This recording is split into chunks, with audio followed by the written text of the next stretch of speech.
LIC of India presents Union Budget 2025, co-presented by Sensodyne, co-powered by SBI, the banker to every Indian, LIC Housing Finance Limited, associate sponsored by KCC Limited, Ambuja Cement. ಇನ್ನು ಬಜೆಟ್ನಲ್ಲಿ ಮೊದಲ ಆದ್ಯತೆ ಕೊಟ್ಟಿರೋದೇ ಕೃಷಿ ಕ್ಷೇತ್ರಕ್ಕೆ ಹಾಗೂ ಮಹಿಳೆಯರಿಗೂ ಕೆಲ ಯೋಜನೆಗಳನ್ನು ಕೊಟ್ಟಿದ್ದಾರೆ. ಹಾಗಿದ್ರೆ ಕೃಷಿ ಕ್ಷೇತ್ರಕ್ಕೆ ಮೋದಿ ಕೊಟ್ಟಿದ್ದೇನು ತೋರಿಸ್ತೀನಿ ನೋಡಿ.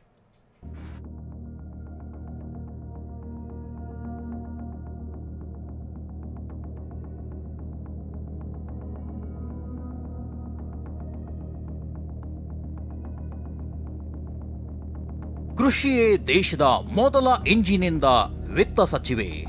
Beginning with agriculture as the first engine. ದೇಶದ ಅನ್ನದಾತರಿಗೆ ಮೋದಿ ಬಜೆಟ್ನಲ್ಲಿ ಸಿಕ್ಕಿದ್ದೇನು? ಕೃಷಿ ದೇಶದ ಅಭಿವೃದ್ಧಿಯ ಮೊದಲ ಇಂಜಿನ್. ಇದು ನಿರ್ಮಲಾ ಸೀತಾರಾಮನ್ ಮಂಡಿಸಿದ ಬಜೆಟ್ನ ಮೊದಲ ಸಾಲು. ಅರ್ಥಾತ್ ಈ ಬಾರಿಯ ಬಜೆಟ್ನಲ್ಲಿ ಕೃಷಿ ಕ್ಷೇತ್ರವನ್ನೇ ಮೊದಲ ಆದ್ಯತಾ ವಲಯವನ್ನಾಗಿ ಕೇಂದ್ರ ಪರಿಗಣಿಸಿದೆ. ಹೀಗಾಗಿ ರೈತರಿಗೆ ಈ ಬಾರಿಯ ಮೋದಿ ಲೆಕ್ಕದಲ್ಲಿ ಏನೆಲ್ಲ ಸಿಕ್ಕಿದೆ ಅಂತ ನೋಡೋದಾದ್ರೆ, ಕೇಂದ್ರ ಸರ್ಕಾರ ದೇಶದ ರೈತರಿಗೆ ನೆರವಾಗಲು ಪ್ರಧಾನಮಂತ್ರಿ ಧನ್ ಧಾನ್ಯ ಯೋಜನೆಯನ್ನು ಹೊಸ ಯೋಜನೆಯನ್ನ ಜಾರಿ ಮಾಡ್ತಿದೆ. ಕಡಿಮೆ ಉತ್ಪಾದಕತೆ ಇರುವ ಪ್ರದೇಶಗಳಲ್ಲಿ ಹಾಗೂ ಮಧ್ಯಮ ಬೆಳೆಗಳನ್ನು ಬೆಳೆಯುವ ದೇಶದ 100 ಜಿಲ್ಲೆಗಳಲ್ಲಿ ಈ ಪ್ರಧಾನಮಂತ್ರಿ ಧನ್ ಧಾನ್ಯ ಯೋಜನೆ ಜಾರಿಗೆ ಮುಂದಾಗಿದೆ. ಈ ಯೋಜನೆಯಿಂದ 1.7 ಕೋಟಿ ರೈತರಿಗೆ ಅನುಕೂಲವಾಗಲಿದೆ. ಈ ಯೋಜನೆ ಮೂಲಕ ಕೃಷಿ ಉತ್ಪಾದಕತೆ ಹೆಚ್ಚಿಸಲು, ಬೆಳೆ ವೈವಿಧ್ಯೀಕರಣ ಮಾಡಲು ಹಾಗೂ ಬೆಳೆಗಳ ಕೊಯ್ಲಿನ ನಂತರದಲ್ಲಿ ಪಂಚಾಯತ್ ಮತ್ತು ಬ್ಲಾಕ್ ಮಟ್ಟದಲ್ಲಿ ಸಂಗ್ರಹ ಸಾಮರ್ಥ್ಯ ಹೆಚ್ಚಿಸುವುದು ಆಗಿದೆ. ಇದರ ಜೊತೆಗೆ ರೈತರಿಗೆ ಇರುವ ನೀರಾವರಿ ಸೌಲಭ್ಯಗಳನ್ನು ಸುಧಾರಿಸುವುದು ಹಾಗೂ ರೈತರಿಗೆ ಕೊಡುವ ದೀರ್ಘಾವಧಿ ಮತ್ತು ಅಲ್ಪಾವಧಿಯ ಸಾಲದ ಲಭ್ಯತೆ ಸುಗಮಗೊಳಿಸುವುದಾಗಿದೆ.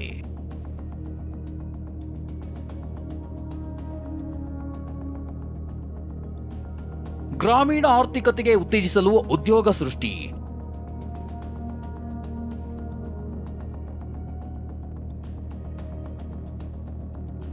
ಹಳ್ಳಿಗಳಲ್ಲಿ ಕೃಷಿ ಚಟುವಟಿಕೆಯಿಂದ ದೂರ ಉಳಿದು ನಗರ ಪ್ರದೇಶಗಳಿಗೆ ಜನರು ವಲಸೆ ಬರ್ತಿದ್ದಾರೆ.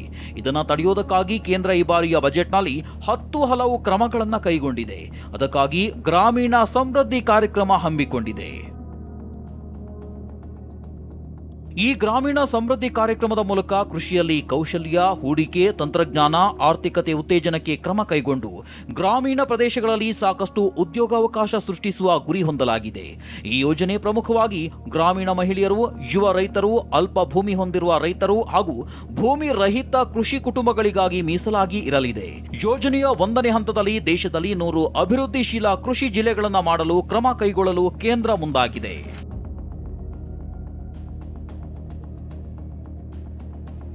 ಖಾದ್ಯ ಎಣ್ಣೆಗಳಲ್ಲಿ ಆತ್ಮನಿರ್ಭರತೆಗಾಗಿ ರಾಷ್ಟ್ರೀಯ ಮಿಷನ್ ಜಾರಿ ಮಾಡುವುದಾಗಿ ಕೇಂದ್ರ ಘೋಷಣೆ ಮಾಡಿದೆ. ಆ ಮೂಲಕ ತೊಗರಿ ಬೆಳೆ, ಉದ್ದು ಮತ್ತು ಚನ್ನಂಗಿ ಬೆಳೆ ಬೆಳೆಯೋದರ ಮೇಲೆ ಹೆಚ್ಚಿನ ಗಮನ ಹರಿಸಲು ಮುಂದಾಗಿದೆ. ಅಲ್ಲದೆ ತರಕಾರಿಗಳು ಮತ್ತು ಹಣ್ಣು ಬೆಳೆಗಾರರನ್ನ ಉತ್ತೇಜಿಸಲು ಸಮಗ್ರ ಕಾರ್ಯಕ್ರಮ ರೂಪಿಸಲಾಗುತ್ತೆ ಎಂದಿದ್ದಾರೆ. ಅಲ್ಲದೆ ಬಿಹಾರದಲ್ಲಿ ಮಖಾನಾ ಅಂದ್ರೆ ಕಮಲದ ಹೂವಿನ ಬೀಜ ಮಂಡನೆ ಸ್ಥಾಪನೆ ಮಾಡುವುದಾಗಿ ಘೋಷಿಸಿದೆ. ಅಲ್ಲದೆ ಹೆಚ್ಚಿನ ಇಳುವರಿ ನೀಡುವ ಬೀಜಗಳ ರಾಷ್ಟ್ರೀಯ ಮಿಷನ್ ಸ್ಥಾಪನೆಗೆ ಕೇಂದ್ರ ಮುಂದಾಗಿದೆ. ಇದರ ಜೊತೆಗೆ ದೇಶದ ಲಕ್ಷಾಂತರ ಹತ್ತಿ ಬೆಳೆಗಾರರಿಗೆ ಅನುಕೂಲವಾಗಲು ಹೊಸ ಯೋಜನೆ ಮತ್ತು ಅಸ್ಸಾಂ ಸೇರಿ ದೇಶದಲ್ಲಿ ಯೂರಿಯಾ ಗೊಬ್ಬರ ಉತ್ಪಾದಿಸುವ 3 ಹೊಸ ಘಟಕ ಸ್ಥಾಪನೆ ಮಾಡಲು ಮುಂದಾಗಿದೆ. ಅಲ್ಲದೆ ರೈತರಿಗೆ ನೀಡಲಾಗಿರುವ ಕಿಸಾನ್ ಕಾರ್ಡ್ ಸಾಲ ಮಿತಿಯನ್ನ 3 ಲಕ್ಷದಿಂದ 5 ಲಕ್ಷಕ್ಕೆ ಏರಿಕೆ ಮಾಡಲಾಗಿದೆ. ಇನ್ನು ಗ್ರಾಮೀಣಾಭಿವೃದ್ಧಿ ಹಾಗೂ ನಗರಾಭಿವೃದ್ಧಿ ಘೋಷಣೆಯಾದ ಯೋಜನೆಯನ್ನು ನೋಡೋದಾದ್ರೆ, ದೇಶದ ಗ್ರಾಮಗಳ ಅಭಿವೃದ್ಧಿಗೆ ಬಜೆಟ್ನಲ್ಲಿ ಆದ್ಯತೆ ನೀಡಲಾಗಿದೆ. ಸ್ವಸಹಾಯ ಗುಂಪುಗಳಿಗೆ ಗ್ರಾಮೀಣ ಕ್ರೆಡಿಟ್ ಕಾರ್ಡ್ ಮಾಡಲಾಗುತ್ತದೆ. ಇದರ ಜೊತೆಗೆ ದೇಶದ ಗ್ರಾಮಗಳಿಗೂ ಜಲಜೀವನ್ ಮಿಷನ್ ವಿಸ್ತರಣೆ ಮಾಡುವುದಾಗಿ ವಿತ್ತ ಸಚಿವೆ ನಿರ್ಮಲಾ ಸೀತಾರಾಮನ್ ಘೋಷಿಸಿದ್ದಾರೆ.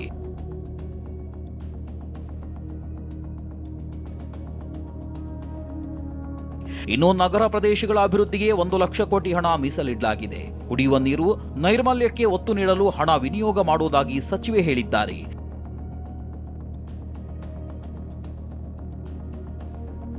ಇನ್ನು ಬಜೆಟ್ನಲ್ಲಿ ಮಹಿಳೆಯರಿಗೆ ಸಿಕ್ಕಿದ್ದೇನು ಅಂತ ನೋಡೋದಾದ್ರೆ, ಉದ್ಯಮ ಕ್ಷೇತ್ರದಲ್ಲಿ ಮಹಿಳೆಯರಿಗೆ ಉತ್ತೇಜಿಸಲು ಹೊಸ ಯೋಜನೆಯನ್ನ ಕೇಂದ್ರ ಸರ್ಕಾರ ಘೋಷಣೆ ಮಾಡಿದೆ. ಹೊಸ ಯೋಜನೆಯಿಂದ 22 ಲಕ್ಷ ಉದ್ಯಮಿದಾರರಿಗೆ ಅನುಕೂಲವಾಗಲಿದೆ. ಅಲ್ಲದೆ SC/ST ಮಹಿಳೆಯರಿಗೆ 10,000 ಕೋಟಿ ಹಣವನ್ನ ಮೀಸಲು ಇಡಲಾಗಿದ್ದು, SC/ST ಮಹಿಳೆಯರ ಸಾಲಕ್ಕೆ 2 ಕೋಟಿ ಹಣ ಮೀಸಲು ಇರಿಸಲಾಗಿದೆ. MSME ಕಾರ್ಮಿಕರಿಗಾಗಿ 7.4 ಕೋಟಿ ಹಣ ಮೀಸಲು ಇಡಲಾಗಿದೆ. ದೇಶದ ಅನ್ನದಾತರಿಗೆ ಮತ್ತು ಮಹಿಳೆಯರಿಗೆ ಕೇಂದ್ರದ ಬಜೆಟ್ನಲ್ಲಿ ಹಲವು ಯೋಜನೆಗಳನ್ನು ಘೋಷಣೆ ಮಾಡಲಾಗಿದೆ. Bureau report, TV9.